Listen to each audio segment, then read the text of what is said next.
So, ignorantia juris non executed. Ignorantia facit executed.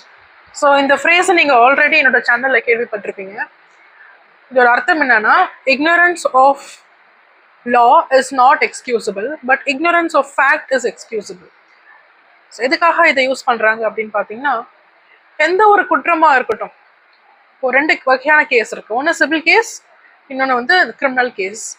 இந்த civil கேஸுக்கும் criminal கேஸுக்கும் differentiate பண்ணுறதுக்கு ஒரு முக்கியமான ஒரு காம்பனண்ட் அப்படின்னு பார்த்தீங்கன்னா, that is called as mens Riya.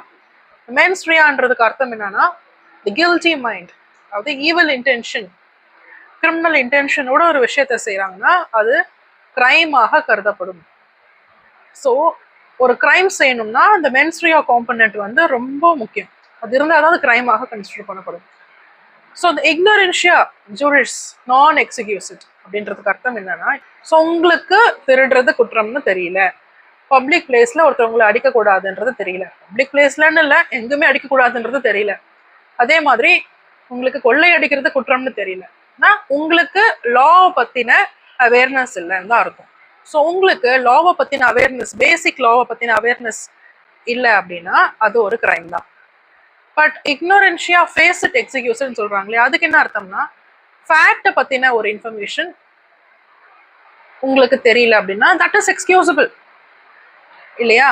அதாவது உங்களுக்கு ஒரு விஷயத்தை பத்தின இன்ஃபர்மேஷன் இல்லைன்னா நீங்க அந்த டைம்ல இன்னசென்ட், அப்போதான் உங்களை கோர்ட் வந்து இன்னசென்ட்டா கருதப்படும், அது வந்து எக்ஸ்கியூசபிள்.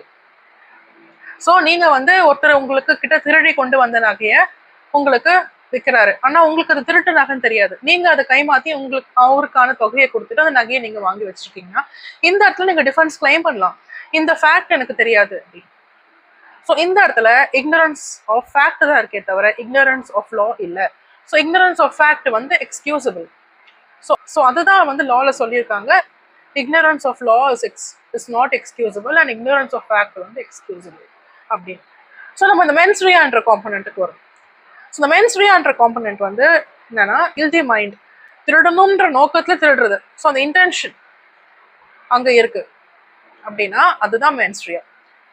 இப்போ ஏதோ ஒரு ரெண்டு பேர் சண்டை போட்டுட்டு இருக்காங்க அப்படின்னா அந்த சண்டையை நிறுத்த போகிற நீங்க தெரியாம உங்க கை இன்னொருத்தவங்க மேல பட்டுருச்சு அப்படின்னா அந்த இடத்துல பிசிக்கல் காம்பனண்ட் தான் இருக்கே தவிர மென்டல் காம்பனண்ட் இல்லை, இந்த மென்ஸ்ட்ரியா இல்லை, ஈவல் இன்டென்ஷன் இல்லை.